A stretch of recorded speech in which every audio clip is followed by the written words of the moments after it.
Kaya yan yung sinasabi ko, bakit pa tayo mag-question and answer dito para atakihin niyo ako? Ang masusunod lang naman sa budget, 2 tao lang. Diba? Ang susunod nun na halimbawa ko ay yung budget ng Office of the Vice President. Kung makikita nyo, September 2023, merong lumabas na press release ang Makabayan Bloc. Sabi nila, may meeting kami with Congressman Martin Romualdez. Pinag-uusapan namin ang pagtanggal ng confidential funds. September yon. Pagkatapos noon, nagkwento sa akin ng isang congressman. Sabi niya, lumapit daw sa kanya si Congressman Ko at sinabihan siya na tatanggalin namin ang confidential funds ni Inday Sara. Hindi ba siya magagalit?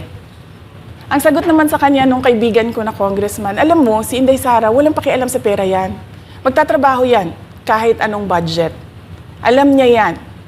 Dahil alam din niya, limitado ang pera ng gobyerno. Kaya magtatrabaho yan. Trabaho lang ang gusto niyan. Sinabihan siya. Inulit pa niya yung tanong. Tinanong niya yung congressman, sigurado ka ba na hindi magagalit si Inday Sara? Sabi niya, hindi.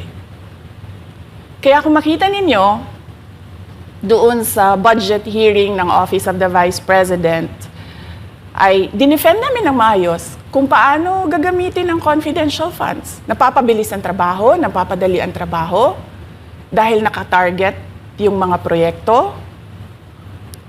Pero pagkatapos nung plenary namin sa House, ay kaagad na lumabas, di ba? Walang 2 oras lumabas ang statement ni Congressman Zaldico. Ano sabi niya? Unanimous decision ng party leaders under the leadership of Congressman Martin Romualdez, tatanggalin namin ang confidential funds. At para hindi halata na inaatake nila ako, ay tinanggalan din nila yung mga iba pang mga departments ng kanilang confidential funds. So nakikita nyo, bumulong ang Makabayan Bloc kay Martin Romualdez. At dahil sa kagustuhan ni Martin Romualdez na hindi siya atakihin, at dahil sa gusto niyang suportahan ang Makabayan at ang NPA, nakinig siya. At ang ginawa niya, tanggalin yung budget. Alam na nila kung anong gagawin nila bago pa kami pumunta sa plenary ng House. Hindi ko alam yon. Kasi nasabihan na lang ako nung kaibigan kong congressman pagkatapos na. Nung nakita ko na nagsabi si Zaldico tanggalin niya ang confidential funds ng Office of the Vice President. So doon ko na lang naintindihan na aatake sila gamit ang confidential funds. Dahil sumunod nun, October, ay merong dated na October na audit memorandum ang Commission on Audit. Tapos meron silang October 3 na audit memorandum ang Commission on Audit. So sunod-sunod yun, makita mo. Naglabas ng press release ang Makabayan, nag-defend kami ng budget namin, nagsalita si Zaldico, lumabas ang mga AOM ng COA, September, October. Kaya yan din yung rason. Nung nakita na namin at na-confirm namin doon sa audit memorandum ng COA na ito na yon, confirmation ng pag-atake. Kasi hindi pa kami confirm doon sa unang tanggalin namin yung confidential funds sa OVP. Ang confirmation namin, noong nagba-budget hearing sila, at doon sa budget hearing, tinatanong nila, may AOM na ba? May AOM na ba? At nakita namin lumabas na. Yun yung confirmation namin, na ito yung pag-atake. Kaya nung fourth quarter ng 2023, hindi na ginamit ng Office of the Vice President at ng Department of Education ang confidential funds. Kasi sabi ko sa kanila, kahit gaanong tamang gamit natin dyan, gagawan nila ng mali yan. Bubutasin nila yan at aatakihin tayo gamit ang confidential funds. At ang patutuon nito, kung makita ninyo, noong House hearing, noong August 27, 90% ng mga tanong, confidential funds. Kahit na 2024 at 2025, wala ng confidential funds ang Office of the Vice President. So yan yung explanation ko, mahabang explanation ko. Bakit pa tayo mag-question and answer? Para atakihin ninyo ako? Tapos, alam naman nating lahat. Congressman Zaldico, Congressman Martin Romualdez lang ang nagdidesisyon sa budget ng bayan.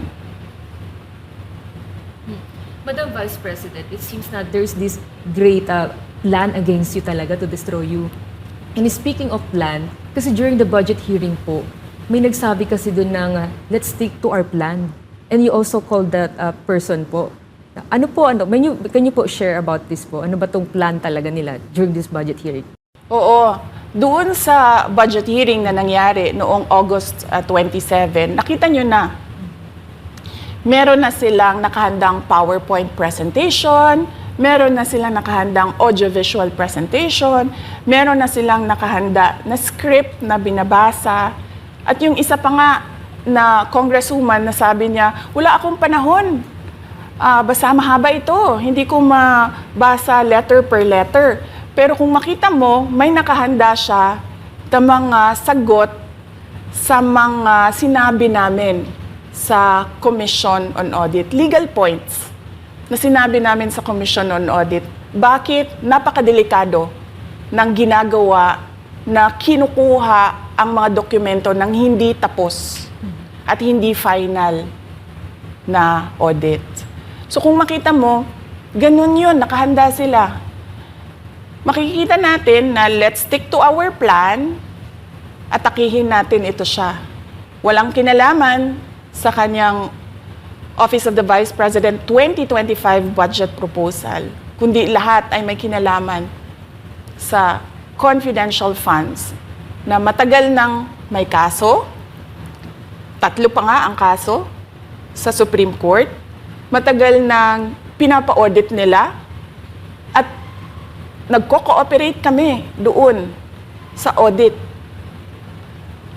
Kaya makikita ninyo kung ulit-ulitin natin yung nangyari noong House budget hearing noong August 27. Meron silang plano na gamitin yon para siraan ako. At hindi lang sila tumitigil dyan. Kung makita ninyo, ngayon naman nasa DepEd budget sila ng pagsira ng pangalan ko. Kahit wala akong kinalaman doon sa mga observations ng Commission on Audit, sinasabi nila na kasalanan ni Inday Sara yan. At going back po dito sa budget hearing, Madam Vice President, kasi mukhang hindi talaga nagustuhan ng mga kongresista ang inyo pong naging sagot at naglabas nga po sila ng kanilang statement about pa din dito sa confidential fund. And itong si Franz Castro, nagsabi siya dito nga daw ay posibleng ito ay isang impeachable offense. Ano pang reaction niyo dito? Hindi na bago ang usapin ng pag-impeach sa akin.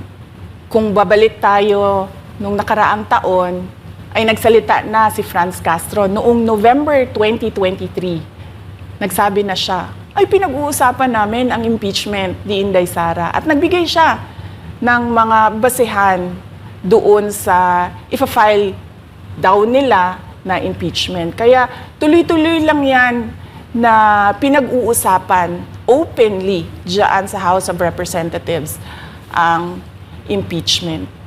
At lagi nandyan sa gitna si Franz Castro sa usaping impeachment sa akin. Unang-una,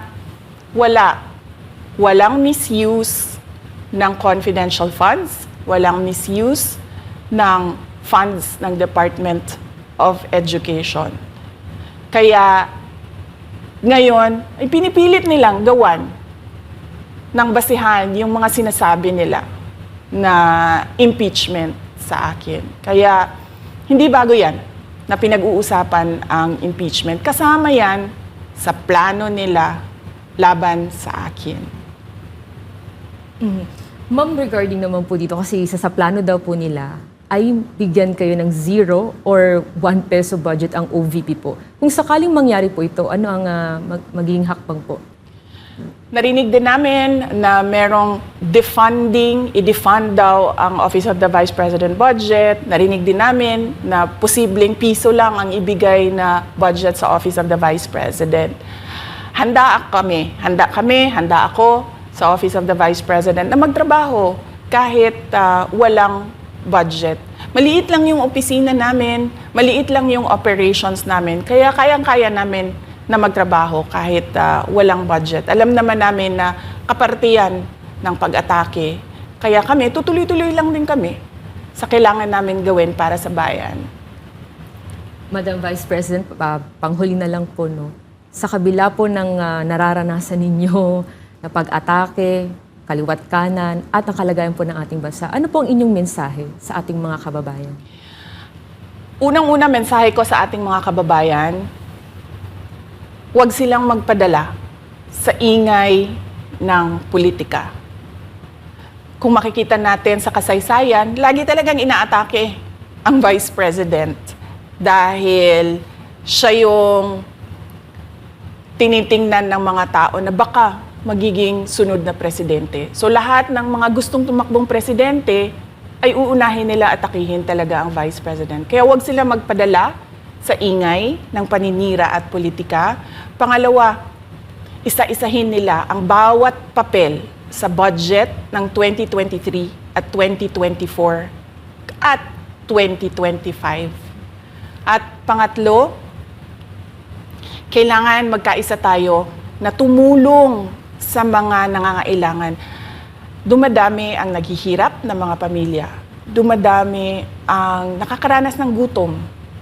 Kaya kaya kami tutuloy din ang trabaho namin kahit walang budget. Dahil alam namin na yan yung pinaka-importante sa ngayon. Na matulungan yung mga kababayan natin na naghihirap at walang makain. Yan yung totoong problema ng bayan natin. Once again, ma'am, maraming salamat po sa pagkakataong pinagkaloob niyo po sa amin at nabigyang linaw po ang mga issue nga ngayon ay headlines po sa iba't ibang media. Maraming salamat po ni Madam Vice President. Thank you very much. Shukran.